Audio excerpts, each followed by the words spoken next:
Nihilism isn't being smart, it's fear. You don't want to commit, you are just scared.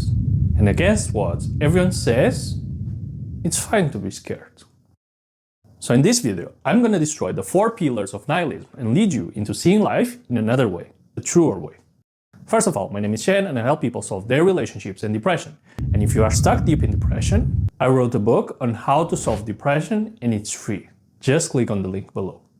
Also subscribe and like as it helps me get to more people in need. Now back to the video. So the first pillar of nihilism is innate negativity. Whether life is meaningless or not, it's not something you can answer. Why? Because you are human. You are the being who's most biased in this argument, because the human brain's main directive is to survive. Meaning, it's all about avoiding the worst case scenario, so your most vivid memories will always be the worst situations and not the happy moments, leading you to naturally support nihilism, the belief that there's no point to morals or karma. It's not that life is bad, it's more that that's what you remember the most. So if you think you are right, think again. So the second pillar is human limits. Another reason why it's pointless for humans to defend nihilism is that you are limited. You don't even know what's going to happen tomorrow. That's why you feel so much anxiety. And if you do know, then why aren't you rich already? And that's my point. Whether life is pointless or not, there's no way of knowing. Because what you remember isn't the truth, and what you can predict doesn't go beyond today. Hell, we can't even exercise on a schedule. So how can you even know about the outside or tomorrow? And going against this means betting your life on a guess. And my question to you is, do you really want to build your life on something so unreliable? So I'm sure that you are thinking, so the alternative to nihilism is feeling even more hopeless. But it's the opposite. It's letting go of the rotten parts in order to grow. So the third pillar that I'm gonna break is that it's more reaction than a choice. And if it's not a choice, then it's really you. So what's the most common trait among the people that support nihilism? It's pain. Everyone had some experience with pain and then allowed that pain to define their entire lives. But that's a reaction, not a choice. Like if you get burned, then it's normal to avoid fire. It's a natural reaction. But if that was the same with everybody else, then we wouldn't have discovered cooking or fuel, which led to traveling. And life would still be us in caves eating raw meat.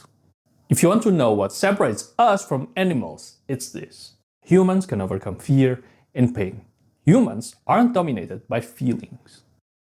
But that can only happen if you tell the truth. And the truth is, you don't really want to give up, because you don't know what's going to happen. But it's easier to say that it's pointless than it is to say that you are scared.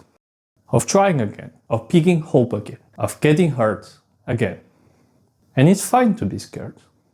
I'm scared too.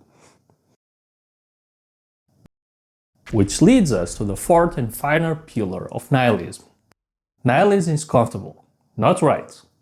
So if your brain is constantly looking for new threats, then the less you do, the more you fear, right? Because you aren't learning anything about the environment and you aren't trying to improve, leading you into this cycle of procrastination. Making nihilism seem like the right answer, detachment.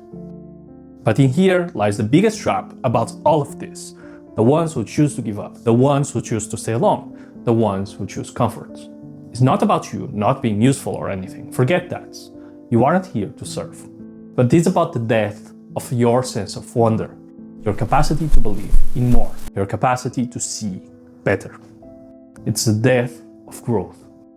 And if anyone has ever wished evil upon you, when you give up, that's when they win. Because that's when you allowed pain to define who you are. And that's a real tragedy about nihilism, because you can be so much more than pain.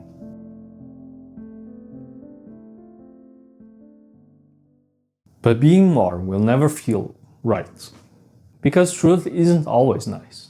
And nihilism only feels right because it's comfortable, not because it's truth.